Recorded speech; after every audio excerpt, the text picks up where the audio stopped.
Super market లేదా ఏదైనా shopping మాల్లో వస్తువులు కొంటే బిల్లింగ్లో కస్టమర్ల మొబైల్ నెంబర్లు తీసుకోవడం కామన్ అయిపోయింది. కస్టమర్లకు ఇష్టం లేకుండా చాలా చోట్ల బిల్లు కోసం ఇక తప్పక నెంబర్లు ఇవ్వాల్సి వస్తోంది. కానీ దీనివల్ల ప్రైవసీ సమస్యలు వచ్చే అవకాశం ఉంది. మీ ఫోన్ నెంబర్లు సహా సంబంధిత డేటా లీక్ అయ్యే రిస్క్ ఉంది. అందుకే వీటన్నిటినీ దృష్టిలో పెట్టుకునే కేంద్రం ఈ సమస్యకు ఇప్పుడు చెక్ పెట్టేందుకు సిద్ధమైంది. ఈ క్రమంలోనే the digital personal data protection act 2023ని అమల్లోకి తీసుకురానుంది. ఇందుకు సంబంధించి ఇటీవల డిపిడిపి రూల్స్ 2025 పేరుతో డ్రాఫ్ట్ కూడా రిలీజ్ చేసింది. ఈ చట్టం అమల్లోకి వస్తే బిల్లింగ్ టైంలో రీటైలర్లు కస్టమర్ల ఫోన్ నంబర్లు తీసుకోవాలంటే ఖచ్చితంగా వారి అనుమతి పొందాల్సిందే. కస్టమర్ కన్సెంట్ లేకుండా వాళ్ల డీటెయిల్స్ తీసుకున్నా, షేర్ చేసినా చర్యలు ఉంటాయి.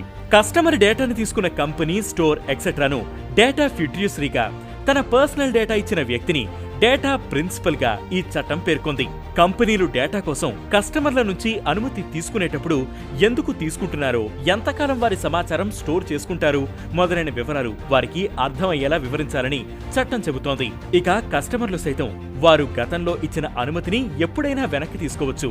ఏదైనా ఉల్లంఘన జరిగితే డేటా ప్రొటెక్షన్ బోర్డ్ ఆఫ్ ఇండియాకు ఫిర్యాదు చేయవచ్చు. మొబైల్ నంబర్ ఇవ్వడానికి కస్టమర్ తిరస్కరించినా సరే వ్యాపారులు తమ సేవలు అందించాల్సిందేనని, రిజెక్ట్ చేయడానికి ఉండదని చట్టం స్పష్టం చేస్తోంది. కస్టమర్లకు సమాచారం అందించేందుకు మొబైల్ నంబర్లకు బదులుగా రీటైలర్లు ఈమెయిల్స్, ఫిజికల్ కాపీలను అందించవచ్చని సూచిస్తోంది. మొబైల్ నంబర్లు అవసరమైన చోట సంబంధిత వ్యక్తులకు దాని అవసరం వివరించి డేటా లీక్ ఉండదనే హామీ ఇచ్చి తీసుకోవాలని చెబుతోంది. అంతేకాదు కస్టమర్ల అనుమతితో కంపెనీలు మొబైల్ నంబర్లు సహా పర్సనల్ డేటా తీసుకున్నా వాటిని 3 ఏళ్ల వరకు స్టోర్ చేసుకోవాలి.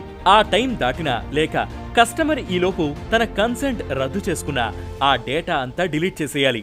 ఈ చట్టం అమల్లోకి వస్తే కస్టమర్లు తమ ప్రైవసీని కొంతవరకు కాపాడుకోవచ్చని విశ్లేషకులు చెబుతున్నారు.